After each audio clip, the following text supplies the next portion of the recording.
Welcome back. I hope you're enjoying these tidbits as much as I am. You know, each week after church, I stand at the door and hand out a tidbit to the church members, and some of them like them a lot. Nobody refuses them much. Anyway, God bless you. What difference does it make? This is an interesting one, too. 2 Corinthians 5:17. Therefore, if anyone is in Christ, he is a new creature. The old man passed away. Behold, the new has come. Jesus changes our life. He takes us like we are, but he doesn't leave us that way. He makes us better. We know it has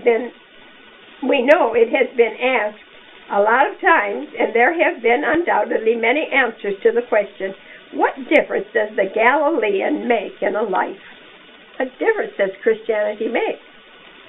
We recently ran across this true story that took place in a town in the Middle West. A Methodist church needed a janitor. The minister called his board together. He suggested that they employ a town loafer by the name of Anderson. There was silence for a short period, and then someone spoke. Is that the best we can do? He has been a bum for years. No one in the city has any respect for him. So they decided to wait another week and try to find someone else. As time passed, he took pride in his work. Finally, in desperation, they employed the town bum. As time passed, he took pride in his work. He began to take pride in himself, too. He kept the church clean and himself clean. He became polite, agreeable, and anxious to please. For a year, he sat on the back seat of every service and was a most attentive listener. Then one day, he went over to the minister's home and asked him if he could join the church. The minister was glad that he'd made that decision. After another year, he went again to the minister and asked permission to teach a class of boys. He was granted the wish and was still teaching the class when the minister left for another church. It was several years before the minister came back to that town. Some of the faithful church members met him at the train. One of them greeted the preacher and spoke to him. I will drive you over to the home where you are to be a guest. Your host was tied up in a board of directors meeting at the bank and couldn't get away. You are to stay at the home of Mr. Anderson.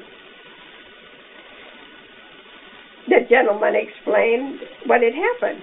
Mr. Anderson is now one of the most popular and respected men in the city. He's president of the bank. A wealthy uncle discovered the transformation that had come over his nephew and left him a fortune in his will. He still teaches the class of boys in Sunday school, and he is still janitor for the church. Many times he has said, God cleaned my life and my soul, and as long as I live, I will personally see that his house is kept clean. The story is true. A town bum who took a job as a janitor when no one else could be found became one of the outstanding citizens of the city. That is what the Galilean did for him. He put purpose and meaning into an otherwise meaningless life. We think that this story is a living example of what the little Jew tent maker meant. That's Paul they're talking about when he wrote, if anyone is in Christ, he is a new creature. The old are passed away. Behold, the new has come.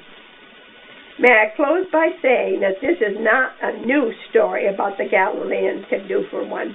It is an old story. It is also a story of what he could do for anyone when he has his way. God bless you.